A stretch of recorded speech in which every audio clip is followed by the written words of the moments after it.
Assalomu alaykum qadrli kanalim kuzatuvchilari. Siz Asqar Shodiyev YouTube kanalini tomosha qilyapsiz va sizlar bilan kamina Asqar Shodiyev.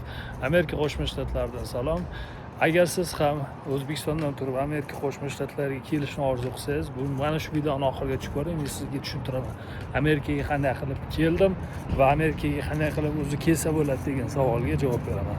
Demak, Amerika Qo'shma Shtatlariga men qanday keldim? Men Amerikaga Green Card orqali kelganman, ya'ni TV 2026 da g'olib bo'lganman. Lotereya dasturi asosida Green Cardni yutdim va Amerikaga kelib Green Cardni oldim. Endi siz qanday qilib kelishingiz mumkin? Siz ham albatta Green Cardni o'ynang. Green Cardni o'ynab Amerikaga kelgan o'zbeklar juda ham ko'p. Bu sizga nima beradi? Bu sizga birinchi 10 yillik yashash huquqini beradi. Ya'ni 10 yil muddatga Green Cardingiz amal qiladi. O'sha 10 yilda qonuniy yashaysiz, ishlaysiz. Xohlasangiz yana 10 yildan keyin cho'zdirsangiz ham bo'ladi. Yana 10 yil muddatga beriladi. Yana xohlasangiz fuqaroligini olasiz Amerikani. Xullas, Green Cardda o'ynash uchun nima qilish kerak? Buni hamma bilsa kerak O'zbekistonda. O'sha oktyabr, noyabr oylarida sayt ochiladi. O'zini saytida hujjat topshirish kerak.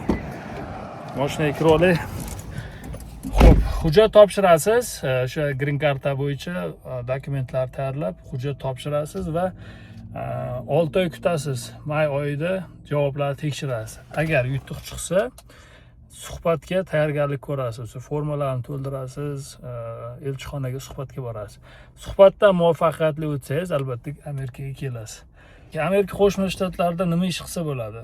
Amerika Qo'shma Shtatlarida siz xohlagan ishingizni qilishingiz mumkin agar Green Card orqali kelsangiz. Ya'ni bu degani Green Card egasi pashti AQSh fuqarosidek gap. Xohlagan joyga ishga topshirsangiz, sizni ishga olishi mumkin. Faqat tilni bilishingiz kerak. Tilni yaxshi bilsangiz, imkoniyatlar juda ham ko'p. Biznes qilsangiz bo'ladi, o'zingizning hunaringiz bo'lsa, o'shani biznesga aylantirsangiz bo'ladi.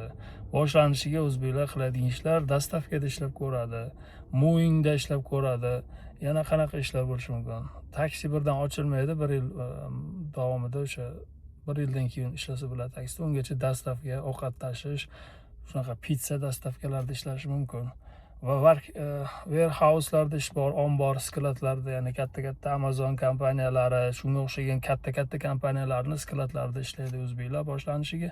Sekin-sekin hayotni o'rganib Amerikada xohlagan ishingizga ishlab ketaverasiz. Shunaqa imkoniyatlar o'zi ochilib ketaveradi. Green Cardni shaxsan o'zim to'ldirganman, ya'ni juda ham yaxshi tushunganman, o'zim izlanib, o'rganib, ipidan ignasigacha to'ldirganman va o'sha orqali o'zim kelganman. Ya'ni hech qanaqa konsalting firma, hech qanaqaga murojaat qilmaganman.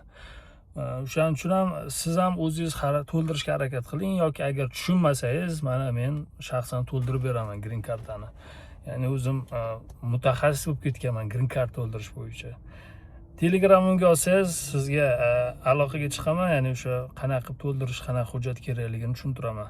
Xudo xohlasa, dokumentlarni taxlab qo'ysangiz, Green Card ochilishi bilanoq to'ldiramiz. Va yana Amerikadan kuzatayotgan vatandoshlarimiz bo'lsa, agar siz ota-onangizni chaqirmoqchi bo'lsangiz, mehmon viza bilan bu borada ham sizga yordam beramiz. Telegramimga olsangiz bo'ladi. Telegram kanalimga obuna bo'ling. Qiziqarli savollaringiz bo'lsa, yozib qoldirishingiz mumkin.